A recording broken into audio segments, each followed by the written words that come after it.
Bonjour à toutes et à tous, je suis Laurent Goldstein. Bienvenue sur Humain, le podcast qui nous invite à partager un moment de la vie de personnalités comme vous, comme moi, comme nous. Tous ont accepté de faire un bout de chemin avec moi pour vous partager durant 1 heure leur humanité à travers la singularité de leur parcours et de leur chemin de vie. Bonne écoute!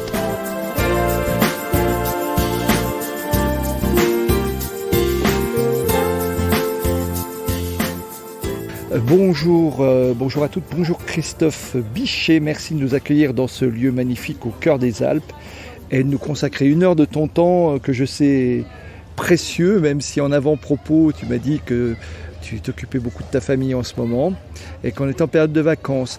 Alors pour les auditeurs qui ont l'habitude d'écouter ce podcast, vous l'entendez, il y a du bruit ambiant autour de nous. Nous sommes, grâce à l'invitation de Christophe, au bord du lac d'Annecy. Mais alors, plus au bord que ça, c'est très difficile parce que je suis et vous devez entendre le clapotis des vagues à 2 mètres de l'eau.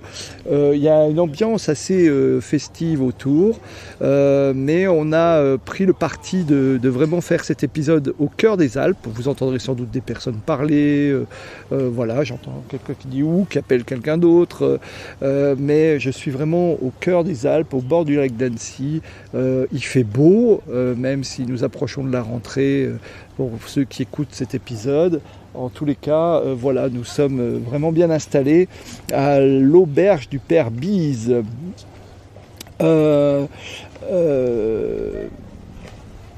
Écoute, on va y aller tranquillement, Christophe. Est-ce que tu peux, pour les auditeurs qui ne te connaîtraient pas, est-ce que tu peux te présenter en quelques mots? Que dirais-tu? Comment te présenterais-tu? Oui, écoute, salut Laurent, bonjour à tous. C'est un plaisir évidemment d'être avec toi aujourd'hui. Donc je m'appelle Christophe Bichet. J'ai 35 ans et je travaille comme conférencier et coach de vie. Et on va dire que j'ai 2 grandes casquettes. La première, c'est celle de grimpeur professionnel. J'aime la grimpe, j'aime la montagne, j'aime le contact avec la nature. C'est ce que je sais faire de mieux, c'est de grimper, c'est d'apprendre aux personnes à grimper leur propre voie et à déplacer leur propre montagne, si je peux dire. Et puis la deuxième grande casquette, c'est celle de malade professionnel, entre guillemets, parce que j'ai un parcours de santé un peu atypique. Je suis atteint d'une maladie génétique rare qui m'a fait passer par des cancers, par une greffe de moelle, par tout un tas de choses. Et donc, c'est avec ces 2 casquettes que je fais de mon mieux pour vivre et pour bien vivre, pour en profiter et puis pour accompagner les personnes qui le souhaitent à profiter de la vie aussi, tout simplement. Ouais. Alors c'est exceptionnel. Enfin, tu as plusieurs citations. J'en cite une, c'est « Nous sommes tous des grimpeurs », c'est un de tes slogans. et j'en avais noté une autre qui est accroche-toi à l'essentiel et laisse béton tout le reste. Ouais. Maintenant, en fait en 2 mots, maintenant, c'est vraiment des slogans de grimpeurs, ça en fait. Bah ouais, c'est vrai. Je me suis rendu compte que dans la vie, on est tous des grimpeurs parce qu'on a tous besoin simplement de s'accrocher à ce qui est essentiel. Et ce qui est essentiel, même le gouvernement décide ce qui est essentiel ou pas. Donc c'est une invitation toute simple, quoi. Mais ce qui est essentiel, quand on grimpe, c'est la prise d'après, tout simplement. Donc c'est très important de savoir juste quelle est la prise d'après. Et à moins d'être un poulpe, on n'a que 2 bras, on n'a que 2 mains. Donc des prises, on peut en choper qu'une à la fois. Donc c'est une action à la fois, c'est une personne à la fois, c'est une situation à la fois. Là, je suis avec toi, Laurent, je ne suis pas avec ma famille, quoi. C'est une chose à la fois. Et ce que ça sous-entend aussi, et qu'on oublie très souvent, c'est que s'accrocher à l'essentiel, ça sous-entend aussi d'être capable, pour continuer de grimper, de lâcher une prise pour aller chercher la suivante. Alors, on parle souvent de lâcher prise, qui est un terme qui est un peu galvaudé, qui est un peu usé, mais l'idée reste la même. Ce qui est plus dur et ce qui nous empêche tous d'avancer, c'est parce qu'il y a des choses auxquelles on s'agrippe et on n'arrive pas à les lâcher. Des idées, des croyances, des pensées, des trucs comme ça, des personnes de temps en temps, des entreprises même. Et on galère pour lâcher, quoi. Et c'est ça qui nous empêche souvent d'avancer. D'accord. Alors, quand tu dis ça, il y a 2 choses qui me viennent tout de suite. La première, merci de repréciser ce qu'est le fameux lâcher-prise. Beaucoup de personnes pensent que le lâcher-prise, c'est de se laisser aller. Mais le vrai sens du lâcher-prise, c'est celui que tu viens de donner. Alors, qui toi te parle, c'est je ne peux grimper cette voie, parce que je crois que c'est comme ça qu'on dit, qu'à partir du moment où je lâche la prise sur laquelle je suis et pour aller en chercher une autre qui va me permettre de progresser, c'est ça en fait. Mais oui, et oui. Il y a vraiment cette dynamique de le mouvement, parce que ce qui est intéressant, c'est l'énergie qu'il y a entre les deux, entre le tenue de prise, l'accroche à ce qui est essentiel, et le lâcher de prise. Ce qui est intéressant, c'est l'envie, c'est l'énergie qu'il y a entre les deux. C'est pour ça d'ailleurs, toutes mes conférences, je commence par ça. Une des choses les plus importantes, c'est de quoi vous avez envie. Qu'est-ce qui vous enthousiasme? Qu'est-ce qui fait que vous allez avoir envie de lâcher une prise ou d'aller chercher une autre? Parce que s'il n'y a pas d'envie, il n'y a pas de vie, quoi. Le mot marche bien, envie. Quand on a des envies, on est en vie. Et je pense que tout commence par là, en tout cas. Ouais. Et l'autre chose qui est importante que tu viens de donner comme enseignement, c'est vivre pleinement l'instant présent. Je dis souvent ça aussi, même là, ce que tu viens de dire, en fait, quand je rencontre des personnes, et souvent ils me disent « Ah bah oui, tu dis ça à tout le monde ». Bah oui, je dis ça à tout le monde, mais quand j'ai des étudiants, ils se reconnaîtront, ou les gens qui m'écoutent, qui ont l'habitude de me côtoyer, quand je leur dis « Vous êtes les personnes les plus importantes de ma vie », elles disent « Ah ben non, mais non, à l'instant présent, vous êtes les personnes les plus importantes de ma vie, parce que vous êtes les seuls vous êtes dans ma réalité, et si je loupe la rencontre, elle ne se reproduit plus. Si je pense à ce que je vais faire demain, à ce que je faisais hier, eh ben on va louper la rencontre, et finalement, on loupe beaucoup de choses comme ça. Ouais. Donc voilà. On est sur la même longueur d'onde, Laurent. Ça me fait très plaisir. Alors, tu as évoqué, tu as dit je suis un grimpeur professionnel, on y reviendra, mais tu es un malade professionnel avec un parcours exceptionnel aussi, puisque tu as une maladie rare. Je crois qu'il y a 150 personnes en France. J'ai écouté une de tes interviews, tu dis oui, 150 personnes qui ont cette maladie dite de Fanconi, c'est ça? Tout à fait. Et on te l'a diagnostiqué, tu avais 5 ans environ, c'est voilà. Ça? Ouais. Et cette maladie, en fait, c'est une maladie qui, en deux mots, qui est... je ne suis pas un spécialiste, mais tu peux nous en toucher un mot peut-être? Oui, bien sûr. Mais en quelques mots, effectivement, lorsque j'avais 5 ans, les médecins diagnostiquent cette maladie génétique, héréditaire. Et le package client, si tu veux, c'était, vous avez un fils, il a une espérance de vie très très limitée, il n'atteindra pas l'adolescence, probablement. Il a une moelle osseuse qui ne fonctionne pas, donc il va devoir passer par une greffe de moelle osseuse. Ce qui, à l'époque, les chances de survie étaient minimes. Et quand bien même ça marcherait, il a des chances aussi d'avoir des cancers qui sont multipliés par 400 à 4000 fois par rapport à la population normale. Donc c'est la grosse merde, quoi. C'est pas ce qu'on aime entendre, évidemment, quand on démarre dans la vie, sûr, surtout en tant que parent, évidemment. Bien sûr. Et tu es toujours là. Ben, apparemment, oui, c'est pas du différé. Tu es toujours là, après 4 cancers, hein, je crois, c'est ça? Ouais, 5 cancers, même. Le dernier était en décembre 2020. Et pour la petite anecdote, c'était un peu rock'n'roll parce que je l'ai appris exactement 3 jours avant la naissance de ma fille. Ah ouais. Et donc de temps en temps, c'est pas le bon moment. Et c'est jamais le bon moment de toute manière quand il y a des mauvaises nouvelles. Ouais. Mais c'est comme ça. D'accord. Christophe, donc tu nous parlais de cette difficulté à gérer la maladie, et pourtant j'ai pu lire dans tous les articles te concernant que chaque fois que quelque chose t'était tombé dessus, tu t'étais lancé des nouveaux défis. Alors tu t'es mis à la musique, l'escalade, tu l'as développé par rapport à ça. Comment tu gères, comment tu as trouvé cette énergie alors que peut-être beaucoup seraient écroulés, comment tu as fait? Écoute, c'est une grande question, hein, celle-là. Ouais. T'envoies du pâté, là. Je pense que sur le moment, pour moi, c'était naturel, à chaque fois qu'une gravité me tombait dessus, de me dire qu'est-ce que je peux grimper? Qu'est-ce que je peux faire pour continuer d'aller de l'avant malgré la gravité? Et je me suis rendu compte aussi par la suite qu'à chaque défi subi, c'est-à-dire à chaque fois que quelque chose me tombait dessus et que je n'avais pas choisi, que je n'avais pas décidé, je sentais viscéralement le besoin, moi-même, de contrecarrer ce truc-là ou de rééquilibrer avec un défi choisi. Et je pense que cet état d'esprit m'a permis probablement de traverser beaucoup d'épreuves, peut-être un peu plus rapidement que la moyenne, tout simplement. Parce que Parce que ouais, ça me permettrait de rééquilibrer ce que je subissais avec quelque chose que je choisissais. D'accord. Et alors après l'escalade, donc tu es toujours musicien, tu pratiques toujours, tu fais toujours? Bien sûr. Parce que en plus tu n'as pas choisi, alors le violon, le piano c'est un classique, mais tu as aussi fait du violon? Ouais, piano, violon, effectivement, je fais le conservatoire dans les 2 instruments. Ah oui, en plus, le conservatoire. Mais il y a une histoire d'ailleurs par rapport au piano, parce que là ici on est à la montagne, on est vers Annecy comme tu l'as dit.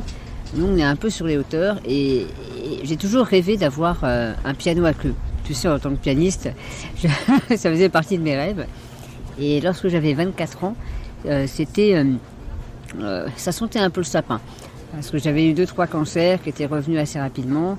On m'avait coupé la langue plusieurs fois, j'avais des ablations partielles de la langue, donc ça sentait le sapin, ou le mélèze, ou le chêne, ou tout ce que tu veux. Et du coup, je me suis dit, c'est con, je vais réaliser un des rêves que j'ai, qui est d'acheter un piano à queue. Et je cherche le piano à queue de mes rêves, je finis par le trouver, un Bechstein en acajou brillant, 1m80, magnifique. Et je signe l'achat de ce piano la veille de mon entrée à l'hôpital pour pour une Xème opération. Et il se trouve que, évidemment, lorsque je me suis retrouvée après l'opération comme un con sur mon lit d'hôpital, j'avais une trachéo, j'avais des tubes, des tuyaux, des machins, je ne pouvais pas parler, je ne pouvais pas manger, je ne pouvais rien faire, quoi. Il y a des moments où j'étais au fond du trou, quoi. Je me disais vraiment pourquoi je continuerais à me battre. J'en ai marre, quoi.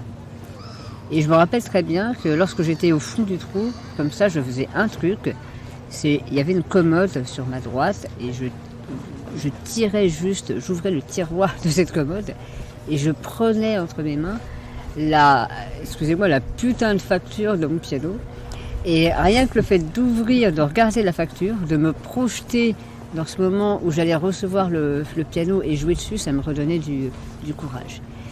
Et c'est marrant parce que cette petite anecdote, simplement pour illustrer le fait que de temps en temps, une prise essentielle, ça peut être une facture.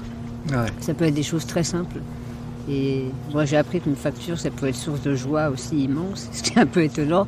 Ça fait des connexions bizarres, tu sais, dans mon cerveau. Ouais, tu te dis, je me le suis acheté, j'ai la facture, j'ai la preuve. Maintenant, il va falloir quand même. Ben oui, il faut que je joue dessus, quoi.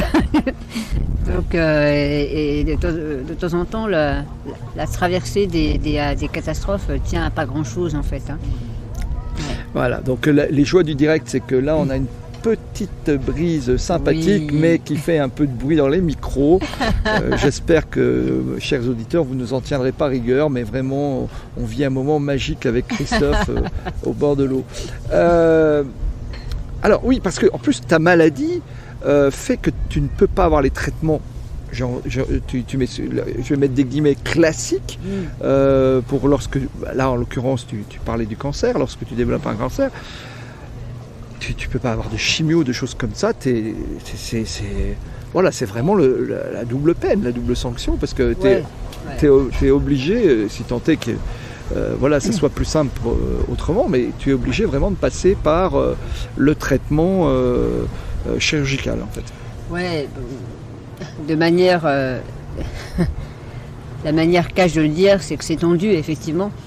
Et parce que la chimiothérapie, il vaut mieux pas en faire avec des personnes qui ont la maladie que j'ai, parce que ça apporte potentiellement plus de problèmes. Et donc, c'est pour ça que je suis suivie de manière très très rapprochée, parce que la seule option, c'est de faire des ablations, c'est de passer par de la chirurgie. Et donc, plus tôt le cancer est pris, moins on l'enlève, évidemment. Donc, dans l'absolu, c'est entre guillemets cool, parce que j'ai pas l'effet secondaire des chimiothérapies. Pour les personnes qui connaissent, c'est une opération. Et puis après, alors évidemment, il faut récupérer, parce qu'il y a des opérations qui sont un peu invasives, donc ça peut être dur pour récupérer. Pour l'organisme. Mais moi, ma manière de le voir par rapport à la chimio, c'est qu'au moins, j'ai pas tous les effets secondaires de fatigue, de perte. C'est aussi une de tes qualités, c'est que tu arrives toujours à trouver le côté positif dans quelque chose qui ne va pas, tu arrives toujours à trouver finalement la ressource. Ouais. Et en même temps, tu as raison, Laurent, et j'aimerais le dire aussi, parce que c'est très important de ne pas tomber dans ce piège-là. je ne suis pas du tout dans le déni. Et je ne suis pas dans le suroptimisme. C'est tout aussi débile que d'être dans le déni ou dans le pessimisme total. Je suis pas dans le « il faut être positif ». Je suis dans une forme de... Moi, ce qui m'intéresse, c'est d'essayer de voir la totalité de ce qui se passe. Et dans toutes les situations, il y a du bien et il y a du pas bien. Il y a du cool et il y a du moins cool. Et quand on voit les deux, on peut trouver une forme d'apaisement qui fait qu'on peut continuer d'avancer. Et c'est ça qui m'intéresse, c'est trouver cette limite, tu vois, ce fil d'arête sur lequel tu peux quand même continuer d'avancer et où tu évites de tomber dans le pessimisme ou dans le suroptimisme, dans le déni. Ah. Alors, il paraît que tu savais grimper avant de marcher. La légende raconte que... La légende raconte que l'homme savait grimper avant de marcher. Que tu as toujours été passionné par la grimpe, en fait. Mais en fait... Alors, est-ce que c'est une légende ou est-ce que c'est une vérité? Parce que je crois qu'on a découvert la maladie que tu avais parce que tu avais beaucoup d'hématomes, mais que tes parents pensaient dans un premier temps que c'est parce que tu grimpais partout et que tu te faisais mal. Ouais, il faut dire, pour être honnête, que mes parents nous faisaient faire beaucoup de choses, donc on était dans la nature. Oui, ils étaient assez sportifs. Hein. Voilà, c'est ça. Donc bon, naturellement, j'étais déjà plongée dans ce milieu de l'outdoor et d'être en contact avec la nature. Et c'est que, je dirais en fait, c'est que vers l'adolescence que vraiment la grimpe, ça m'a plu un peu plus que d'autres sports, tout simplement. Mais avant, enfin, on a toujours fait beaucoup de choses à l'extérieur, hein, donc voilà, c'est ce qu'on appellerait aujourd'hui des parents inconscients, mais que je remercie maintenant parce que je sais que ça a joué aussi dans mon envie de continuer, malgré les séjours à l'hôpital.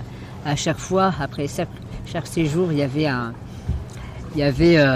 petit voyage pour aller faire du canoë-kayak, de la randonnée, des choses comme ça, quoi. Alors parlons de la grimpe. Comment t'en as fait un métier avec des résultats, avec ça t'a apporté beaucoup finalement. Comment est-ce qu'on devient grimpeur professionnel? Parce que on est à la montagne, donc j'imagine ici il y a plein de gens qui sont amoureux de la montagne. Il n'y a que ça d'ailleurs en cette période. Oui, il y en a beaucoup. Des gens qui aiment la montagne, des gens qui grimpent, des gens qui font des via ferrata. Comment est-ce qu'on devient grimpeur professionnel? C'est bon, on grimpe. D'accord, bon, merci. Merci Christophe, c'était une bonne... Avec ça, je suis... Ouais, mais la blague à part, ça c'est la réponse véridique, sincère et brute. Mais ouais, comment le dire autrement? Moi vraiment, le contact avec l'escalade m'a tout appris, si tu veux. Donc ça m'a appris la patience, ça m'a appris la persévérance, ça m'a appris la confiance. Ouais. Quand tu grimpes et qu'il y a quelqu'un qui tient la corde en bas, il tient vraiment tu dois vraiment être rassuré en fait. Hein, oui. Et c'est vraiment un sport collectif. Hein. Tu peux pas grimper s'il n'y a pas quelqu'un en qui tu as une confiance absolue. Parce qu'il y a vraiment... Moi je remets ma vie entre les mains d'une autre personne, littéralement parlant. Dès que je fais quelques mètres, quoi. Donc, mais tu as quand même déjà fait des fois seul. Oui, j'ai fait du solo aussi. Tu fais du solo, tu t'assures, mais tu fais du solo. Alors, ça c'est particulier. J'en ai fait pendant une période de ma vie et je me suis rendu compte, après coup, j'en fais plus maintenant, que je pense, l'explication que j'en donne maintenant, sur le moment je ne me rendais pas compte, mais je crois qu'avec la maladie, j'étais au contact de la mort, mais je n'avais pas choisi. J'avais l'impression de subir ça et c'est ce que je racontais tout à l'heure. Je pense qu'inconsciemment, pour rééquilibrer, j'avais besoin de moi-même me mettre au contact de la mort en faisant du solo pour que ce soit choisi cette fois-ci. Et alors, tu as quelque chose qui est remarquable dans ta pratique sportive et encore une fois, j'invite nos auditeurs à chercher un peu, ils trouveront des reportages. Tu as été accueilli par la télévision, il y a eu plusieurs reportages qui ont été faits.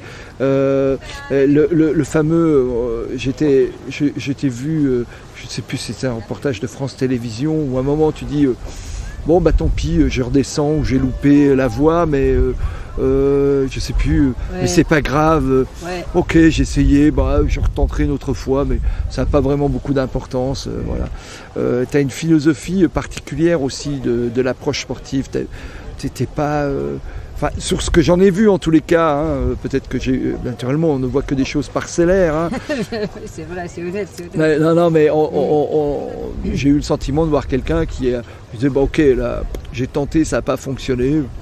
Oh, mais c'est pas grave, ça fait partie de la vie, du sport, c'est comme ça qu'on progresse. Genre, je sais plus comment tu tournais les choses en fait. Mais bien sûr, oui, alors ça je l'ai appris un petit peu à la dure, entre guillemets, mais je vais dire une banalité encore une fois, mais pour moi c'est très très très réel, c'est très concret. Le plus important c'est pas d'y arriver, ou alors c'est pas d'échouer. Le plus important c'est que j'ai l'impression d'avoir fait le maximum. Ouais. Point.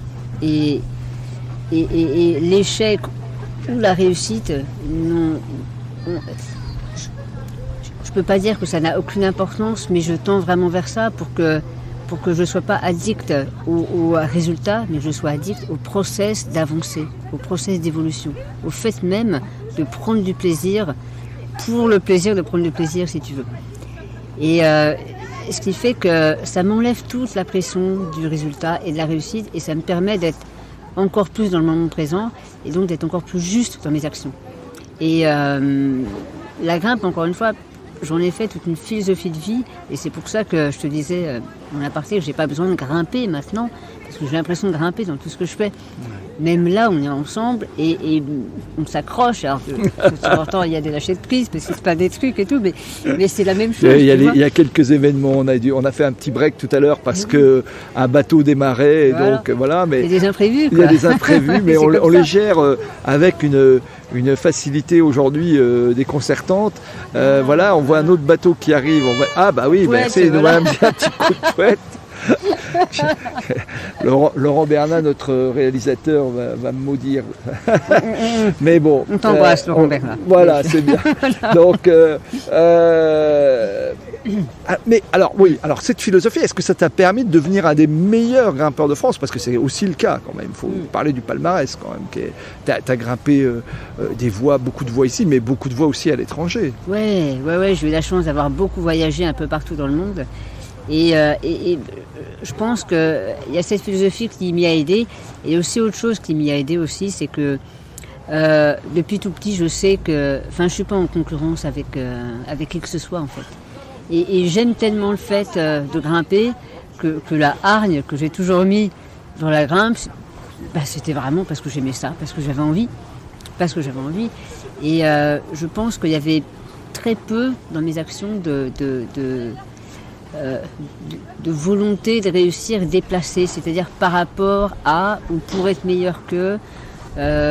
Donc ce qui fait que ça m'a permis de faire comme je le sentais, tout simplement. Et d'aller vraiment là où mes envies me portaient, plutôt que là où les envies des autres voulaient que j'aille, quoi, si tu vois ce que je veux dire. Ouais, très bien. Très bien.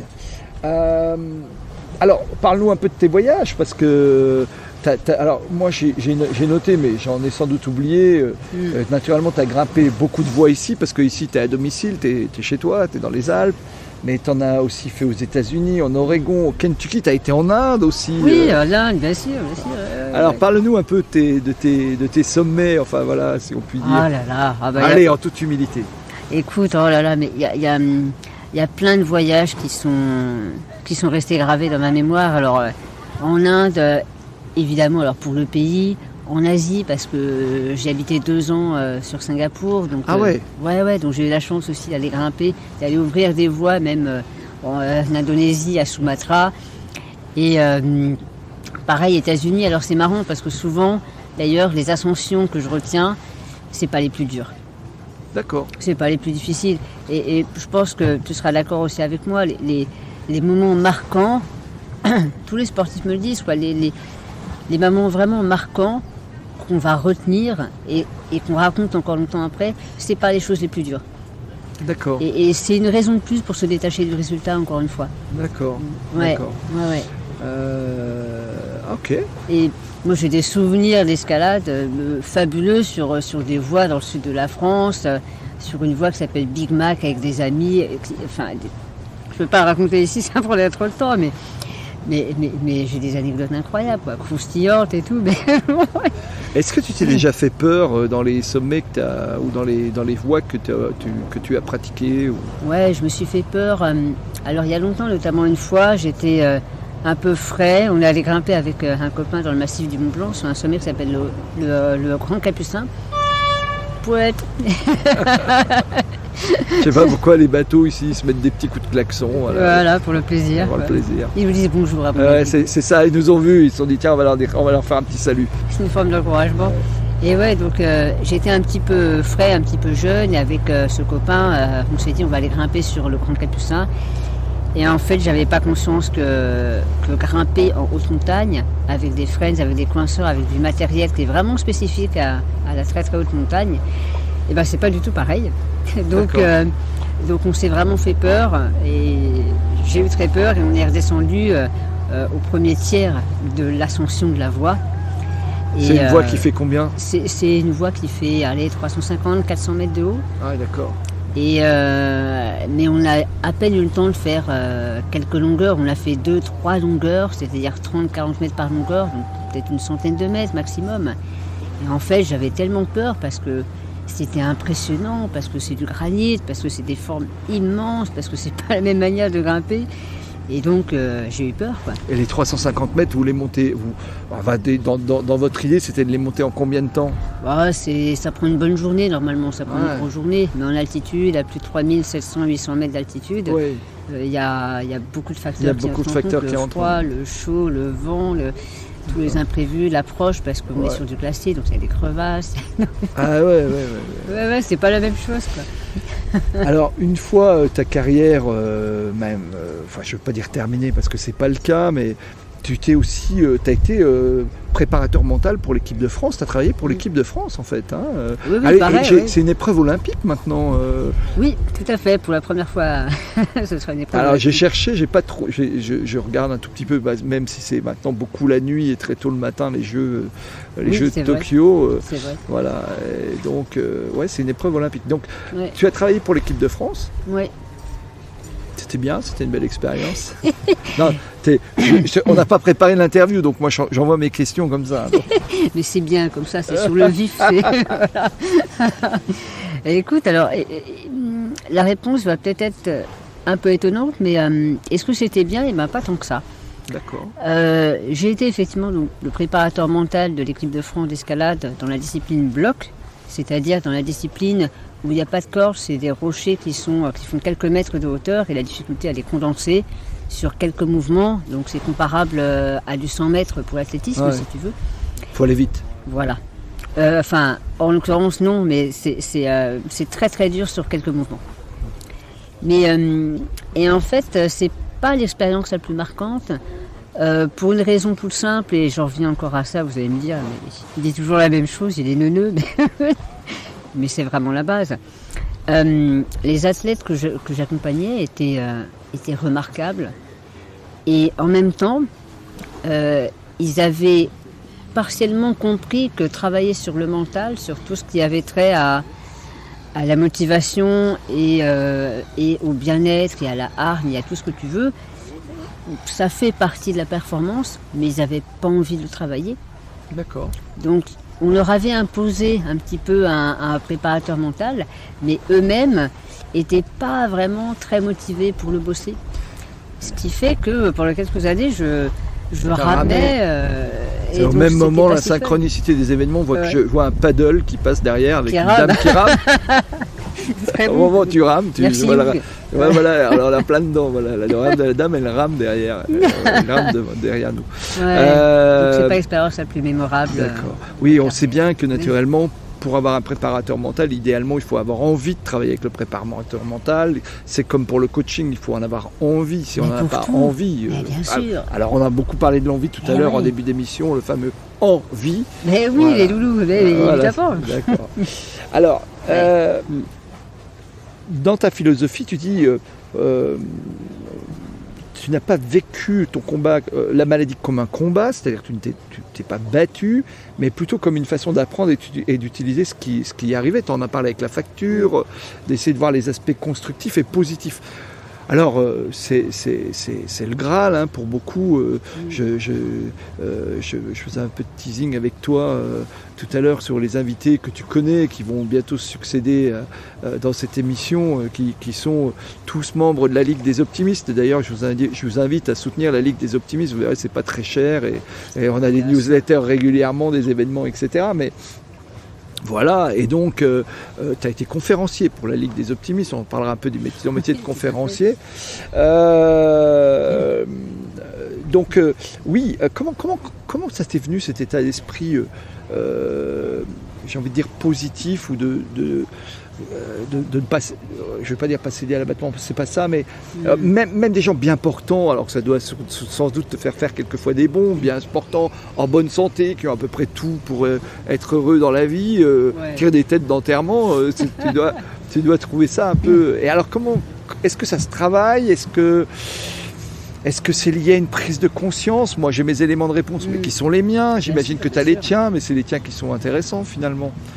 Ouais, écoute, il y aurait beaucoup de sujets à développer évidemment là-dedans, mais comment dire,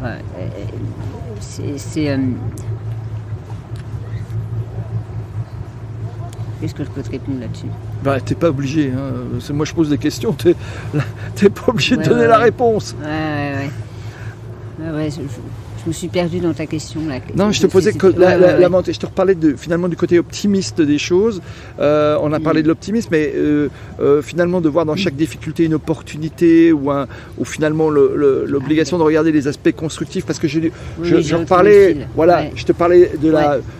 Tu as dit, ou j'ai lu quelque part, que tu ne combattais pas la maladie, mais que tu voyais en ça toujours le moyen de de rebondir.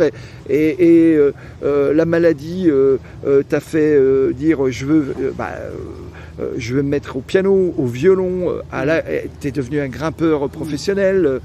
Aujourd'hui, ta réputation, ta renommée, je vais dire un gros mot, mais est internationale, parce que tu es aussi conférencier international. Donc, Alors, et donc, en fait, oui, je reviens là-dessus, sur cette...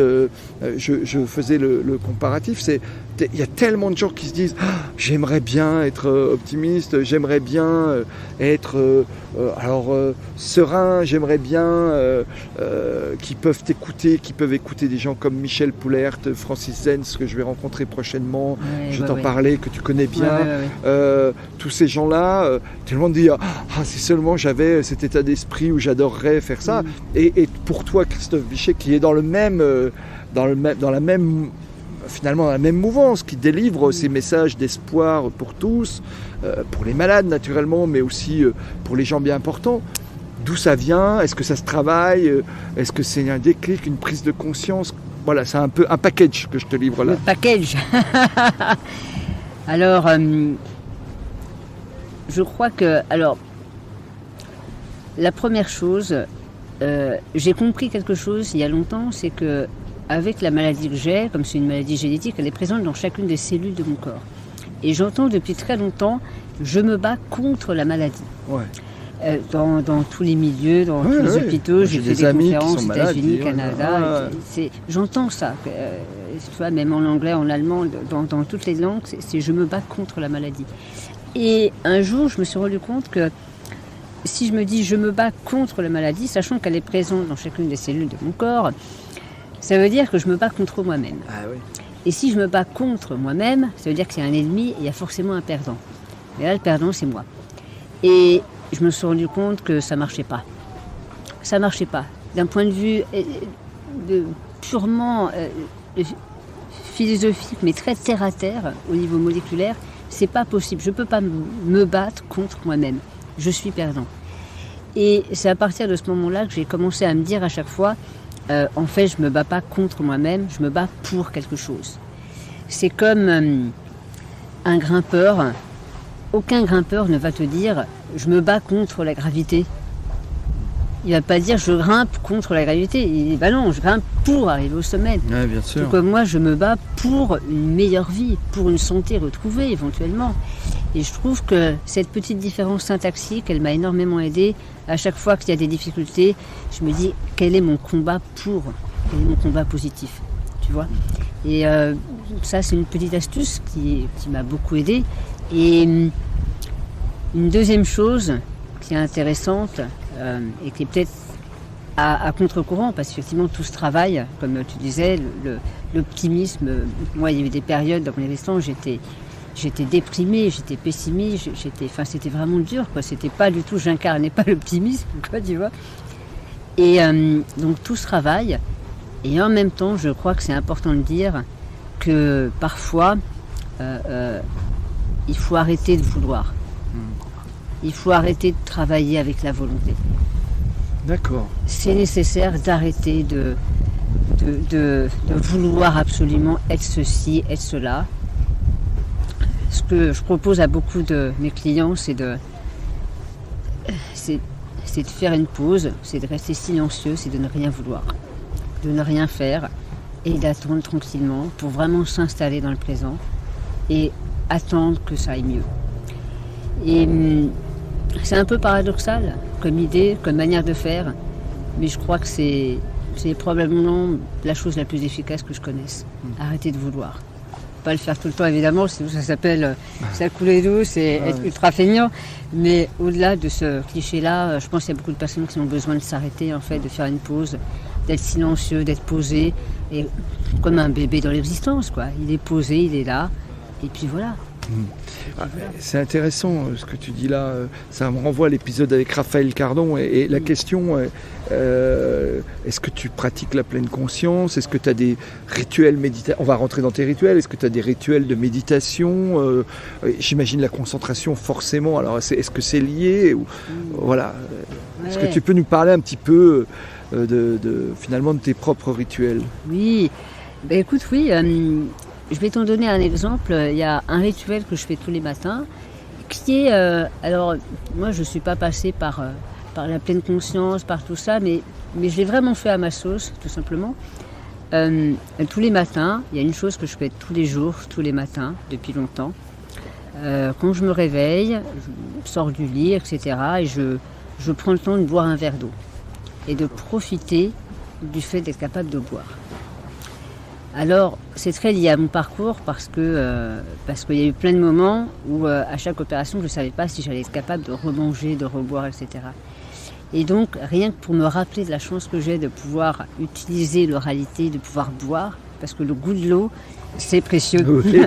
Je confirme. Je comprends. Et donc ça, c'est un des rituels que j'ai absolument tous les matins, juste pour me rappeler que j'ai de la chance de pouvoir C'est vraiment boire. de la pleine conscience, en fait. Voilà, je savoure mon verre d'eau, voilà, et c'est très intéressant. Ouais, et c'est simple, et il n'y a pas besoin d'aller chercher des choses complexes. Souvent, il faut aller vers de la simplicité, et la simplicité fait du bien. Ouais. D'accord. Alors aujourd'hui, tu es hypnothérapeute, tu es coach de vie, conférencier international, tu accompagnes des dirigeants, des managers, des organisations, mais aussi des artistes. J'ai vu ça dans la prise de conscience, dans la prise de risque et dans l'art de relâcher la pression pour avancer. Tu peux un peu nous parler de ton métier là, qui est multifacette? Ouais. Alors, mon métier consiste à faire en sorte que les personnes soient bien dans leur pompe et avancent dans leur existence et grimpent leur propre voie. C'est tout. Ce qui m'intéresse, c'est que les personnes fassent de leur mieux pour grimper leur propre voie. Et peu importe qu'il y ait des difficultés, que ce soit facile, que ce soit difficile, etc. Mais je suis le garant du fait qu'il y ait de la vie, tout simplement. Et que la vie soit toujours présente, qu'il y ait cette énergie vitale. Qu'il y ait ce conatus, dirait Spinoza, ou alors qu'il y ait cette... Ouais, l'élan vital, ça c'est Bergson qui le dit comme ça. Et c'est tout ce qui m'intéresse. C'est qu'il y ait cette énergie vitale qui soit présente et qui se déploie. Et qui se déploie vers l'extérieur pour avancer, pour continuer, parce que je pense que être heureux, le bonheur, le vrai synonyme pour moi, c'est progresser. D'accord. C'est sentir que tu avances, tout D'accord. simplement. Et même si c'est des progrès minimes, même si tu as l'impression de régresser, même, même dans la régression, tu peux trouver du progrès parce que tu découvres des choses nouvelles, tu apprends des choses nouvelles. D'accord. Donc si je continue d'apprendre, je me sentirai être heureux. Et c'est ça que j'essaie de transmettre, de la manière la plus simple qui soit. Il y a des personnes que tu accompagnes, au-delà de ces dirigeants, des managers, tu fais aussi est-ce que tu fais des stages, des formations pour des particuliers qui seraient heureux finalement ou de découvrir la montagne, ou de découvrir ton approche, tu fais ça ou pas? Oui, bien sûr. En fait, le coaching de vie que je propose sous l'appellation Grimpe au sommet de toi-même, elle est destinée à toutes les personnes qui le souhaitent. Il n'y a pas de différence, je ne fais pas de différence entre un manager, entre un dirigeant, entre une mère au foyer, entre un jeune sportif, entre un entrepreneur. Et je me rends compte que les personnes qui viennent à moi sont des personnes de tous les milieux, de toutes les directions, et qui à un moment donné sentent simplement que seuls, même s'ils savent quoi faire, ils galèrent pour y arriver tout seuls. Et ils ont simplement besoin d'un compagnon de cordée qui leur dise « Vas-y, tu peux y aller, je vais te guider, mais c'est toi qui vas grimper. Mais je suis là, tu peux y aller. » Tu parlais tout à l'heure on n'est jamais seul quand on grimpe parce qu'on a toujours quelqu'un qui tient la corde et en qui on doit avoir confiance. Donc pour le coup, tu deviens celui qui tient la corde. Ouais, tout simplement. Quoi. Et alors, on retrouve ça, tes stages sur tu as un site. Oui, on va le mettre en description de l'épisode, bien sûr, pour que les gens puissent te retrouver facilement. D'accord. Ok, d'accord. Voilà, tout simplement. Merci en tous les cas d'avoir partagé ce petit rituel et de nous parler de ton métier. Tu m'as parlé de ton actualité qui était très familiale, en avant-propos, et en me disant je me centre vraiment sur le présent. Est-ce que je vis actuellement pleinement? J'ai en perspective quelques jours de repos, mais c'est intéressant parce que je t'ai parlé tout à l'heure quand on buvait le café, je t'ai dit mais c'est quoi tes projets? Tu m'as dit j'en ai pas.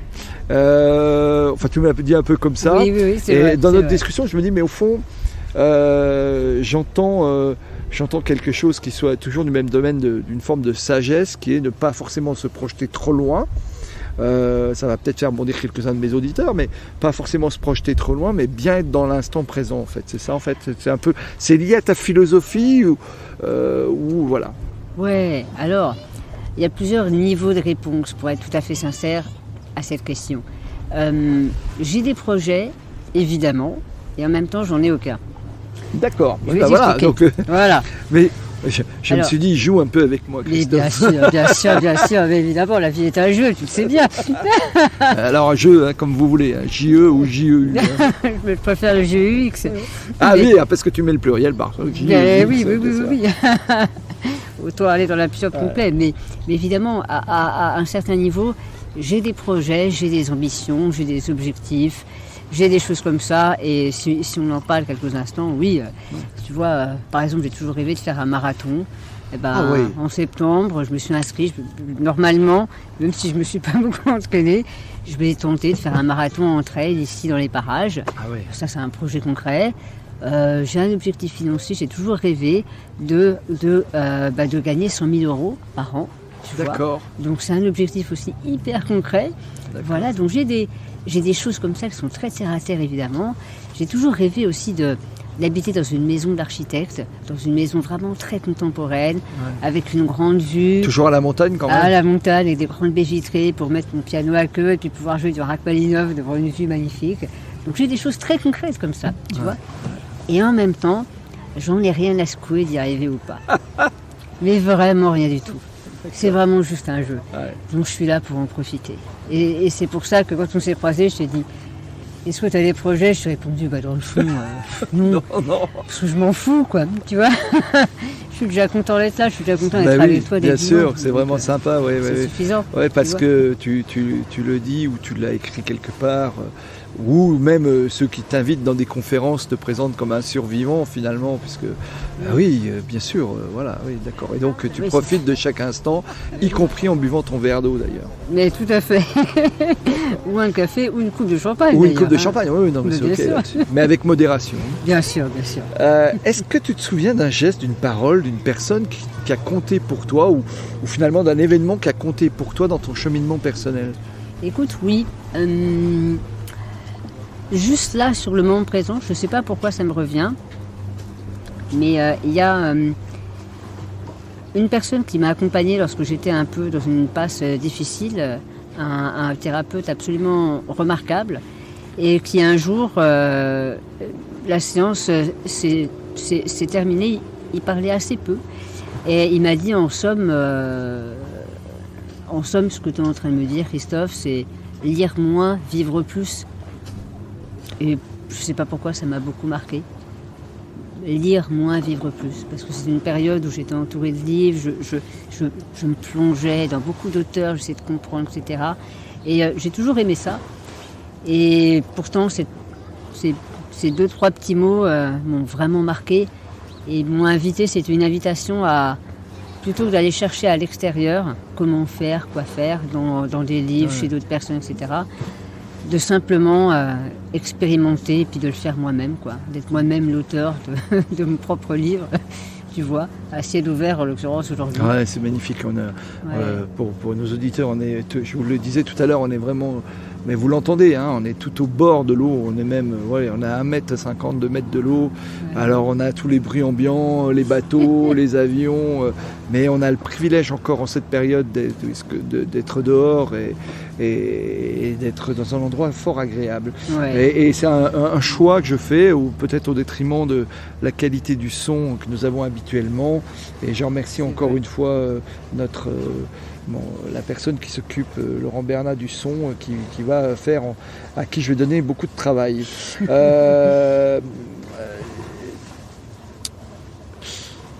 Est-ce que cette rencontre, c'est ce qui t'a motivé pour redevenir toi-même thérapeute, et en l'occurrence hypnothérapeute? Est-ce que tu t'es dit, tiens, finalement cette personne m'a éclairé, m'a apporté une phrase, et on a tous des phrases comme ça, des personnes que l'on rencontre qui ont été impactantes pour nous. Vrai, est-ce que tu t'es dit, tiens, si moi-même à mon tour je peux aider quelqu'un, c'est ça qui t'a amené vers la thérapie?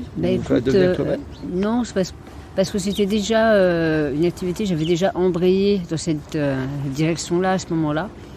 Et parce que je sentais que j'avais envie, j'avais besoin de transmettre. Alors évidemment, pour tous les thérapeutes, pour tous les coachs du monde, au début, quand on veut faire ça, c'est parce qu'on a besoin. En fait, on veut le faire pour soi-même, hein.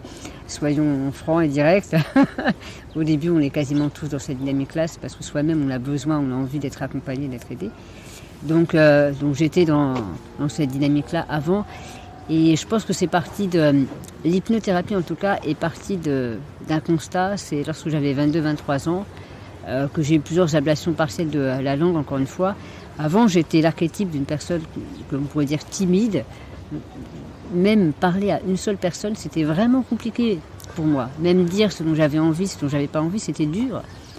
Et lorsque j'ai eu ces cancers, il y a une phrase qui a résonné très fort dans ma tête qui était « Christophe, si tu n'apprends pas à dire, à t'exprimer avec l'oralité, à utiliser l'oralité pour dire ce que tu veux pas, à prendre la parole, à prendre ta place dans le monde, dans la société, tu vas y rester. Tu vas y rester. » Et de là a découlé ce métier d'hypnothérapeute, de là a découlé, a commencé à germer ce rêve fou. J'ai dit, j'aimerais bien être conférencier en fait un jour. Ah oui, tu l'es maintenant. Et à l'époque, je peux te garantir que personne n'y croyait. Mais même mes parents me disaient, c'est une très bonne idée. Mais je savais dans le fond, quoi, tu vois. Donc, mais comme quoi, des envies un peu folles comme ça peuvent amener loin finalement. C'est peut-être celle-là qu'il faut écouter en priorité, peut-être. Ah, d'accord. Oui, donc aujourd'hui tu es conférencier. Alors, et je précise, et je te remercie encore une fois d'avoir accepté cette invitation, parce que on a échangé assez rapidement par les réseaux sociaux, et spontanément tu m'as dit écoute, oui, avec plaisir, quand le podcast sera lancé, je veux bien t'accorder une émission. Et à l'époque on n'avait pas l'auditoire qu'on a, ni même les épisodes il n'y avait rien en ligne, hein. Tu étais un des premiers à avoir dit oui, écoute, spontanément. Donc je te remercie encore de ta confiance. quel conseil pourrais-tu donner? Alors, tu en as déjà donné beaucoup, hein, je vais pas. Mais est-ce que tu as un conseil particulier ou peut-être que tu donnes aux personnes, aux auditeurs qui suivent nos épisodes et qui font face à des tempêtes de la vie, même si les conseilleurs ne sont pas les payeurs, quel conseil pourrais-tu donner? Ou est-ce que tu as des trucs que tu donnes aux personnes qui font face à des tempêtes de la vie pour passer le cap et on a bien compris que le combat n'était pas forcément, combattre contre soi-même n'est pas forcément la bonne option. Oui, tout à fait, tout à fait. Alors première chose, évidemment, je prends beaucoup de pincettes avant de donner un conseil à des personnes que je ne vois pas. Je ne sais pas qui va écouter ça, évidemment, donc ce sera forcément très général. Mais, et encore une fois, c'est peut-être une phrase un peu bateau, mais je pense c'est simple et pourtant beaucoup de personnes devraient écouter ce genre de phrase avec plus de simplicité. Mais la vie est courte, tu vois. On ne sait pas si ça va se terminer aujourd'hui ou dans 50 ans. On n'en sait rien. Et moi, j'ai autant de chance que n'importe qui, en fait. D'accord ? Donc, la vie est courte. Donc, les amis, ne vous prenez pas trop le chou. Et accrochez-vous à ce qui est essentiel. Accrochez-vous à vos rêves. Alors, pas comme un bourrin, mais délicatement, subtilement quand même. Et laissez tomber tout le reste. Laissez tomber tout le reste. Simple. Voilà.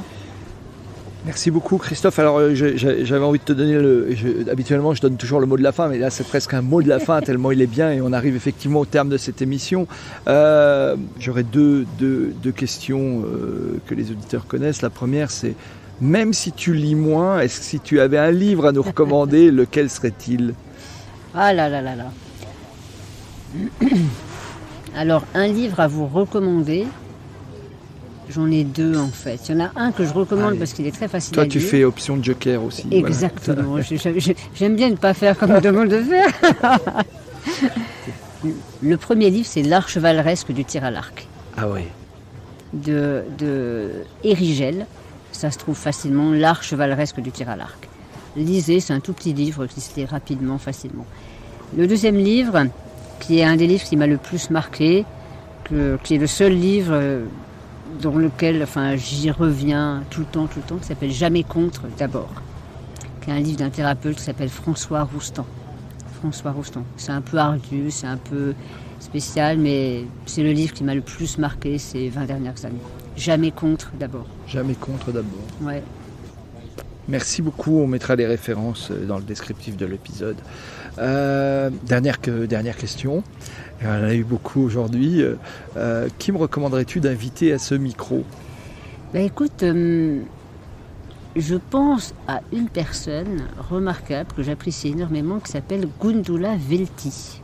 D'accord. Gundula Velti, et pour moi ce serait presque l'incarnation de la Ligue des optimistes de France. Tu vois, un petit peu. Oui. Oui. Ouais, c'est vraiment une personne remarquable, pétillante, qui est vraiment super. Gundula Velti. L'invitation est lancée, Gundula.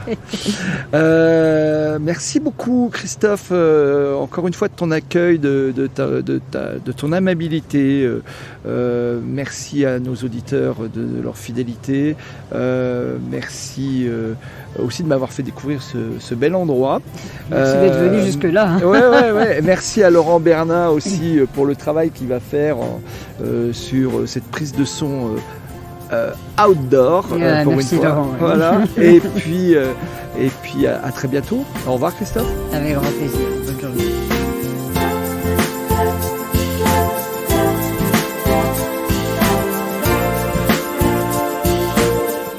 Merci d'avoir écouté cet épisode jusqu'au bout. Si ce podcast vous a plu, n'hésitez pas à en parler autour de vous et à le partager. Pensez aussi à nous soutenir en mettant une note, un commentaire et à vous abonner sur votre plateforme de podcast préférée. Vous trouverez les liens liés à cet épisode dans la description. À la semaine prochaine pour une nouvelle rencontre.